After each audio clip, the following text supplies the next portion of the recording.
today I'll be talking about my photo documentary on Haunted Hillview Manor. I also have the book I made, and I can pass that around. Thank you. So, to start out, I'm going to tell you guys a little bit about the background of this project. This was created for the documentary photography class here at RMU last semester, and the topics for the students could be on anything we want. It could be youth and culture, an autobiography, or a building, and so forth. It's a semester-long project, so we were kept on track throughout the year by critiques in every class. And I had originally decided to do abandoned buildings. I visited a few locations and decided this was way too broad of a topic for me. I narrowed it down to haunted abandoned buildings and made a list of different places, Hillview Manor being the first one I had. I ended up visiting, and I fell in love with the history, and it also helped that whenever I showed up for the tour, I was the only person to show up. So I got one-on-one access to the building, and a lot of places I got to go, they didn't really show to the public or on the public tours. So I'm going to tell you guys a little bit about the history of Hillview. It's actually pretty close to here. It's in Newcastle, PA, and it was originally called the Lawrence County Home for the Aged. It was a poorhouse that served the county's mentally ill, severely destitute, and elderly who had no other known family. And it was a replacement for the Newcastle City Home, and it serviced as a transitional housing for other small facilities in the area. It opened up on Tuesday, October 19th in 1926, and Perry Snyder and his wife Mary Snyder, who had actually served at the Newcastle City Home, took over at the Lawrence County Home for the Aged in their respective positions. It originally had 12 staff. The Snyders lived there with their 2 children and 20 residents, including a young boy who actually, they didn't really take in children, so that was very odd for them to have that. In June of 1944, the Snyders and the county welfare officials were accused of incompetency in the home and abuse. The Snyders were forced to retire with pension, but they ended up still living in the building until they were given an eviction notice later that year in August and were given 3 weeks to vacate the premise. It was then remodeled under new management into a nursing home in the 1960s and faced severe overcrowding in the 1970s. And the director at the time, Clarence Covert, resigned in 1973 over bitter feelings about the lack of support they were getting from the county. A new wing was added in 1944 along with a 3rd-story addition and a basement, and it was renamed Hillview Manor through a contest on March 22, 1977. And it continued working until it was closed in 2004 due to financial constraints, and mostly the faculty and patients, everyone just got up and left one day. Everything, the furniture, medical records were left in the building. It now serves as a tourist attraction and boasts of having a lot of paranormal activity, and it has had several national TV appearances, including Ghost Hunters and Ghost Adventures. And activity has been reported through its use in its history, and even now after its closing.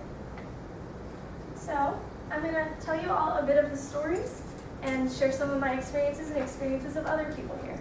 We're going to kind of follow the tour as they showed it to me, and we're going to start out in the atrium. And this is a common room and a chapel for both faculty and patients.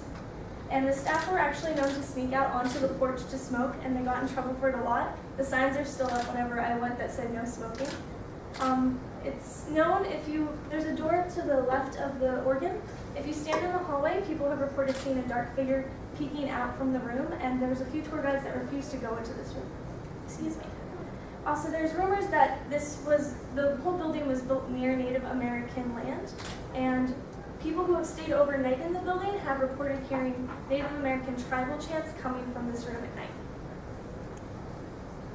Here's some more photos from the atrium. And then we're going to move on to the basement. So this is mostly storage right now, but it still has a lot of the possessions of the patients, and there's a lot of nursing manuals, medical records, and so forth still here.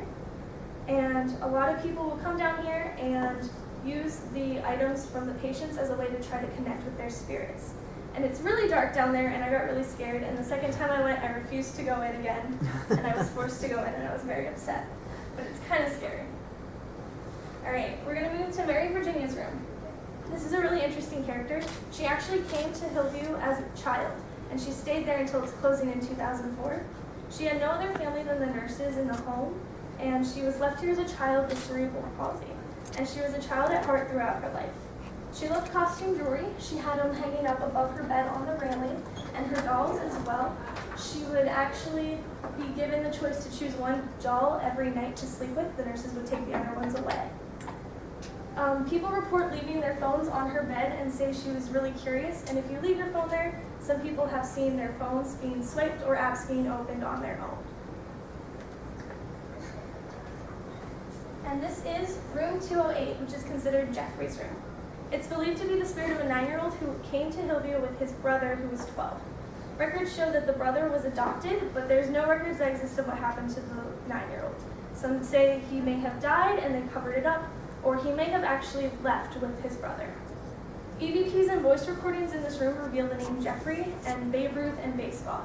So people will come and leave baseball cards and pictures for him and toys for him to play.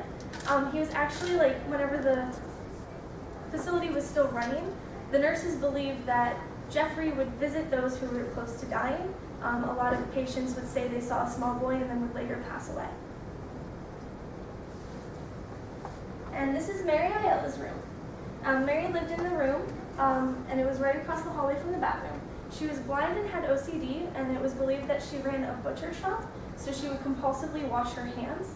So they placed her right across from the bathroom so she could count her steps to the sink, which I believe were 14, because I walked it when I went. She loved bingo. She would have the nurses put all the chips down and let her yell bingo for her.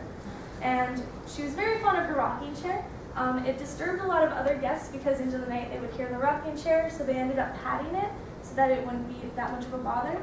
And people have reported seeing a full body apparition of her walking from her room to the bathroom at night.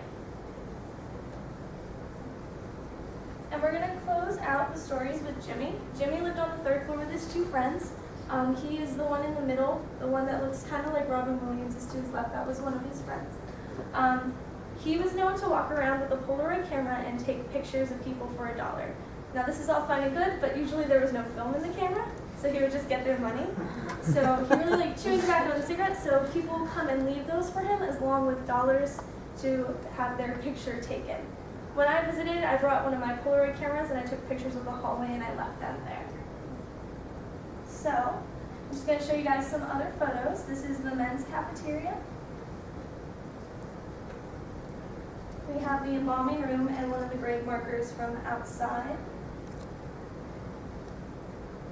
The chapel, they have movie screenings and conventions here. There's actually a psychic convention coming up that they'll have there. And this is the outdoor maintenance kind of building. There's a lot of grave markers and things still there.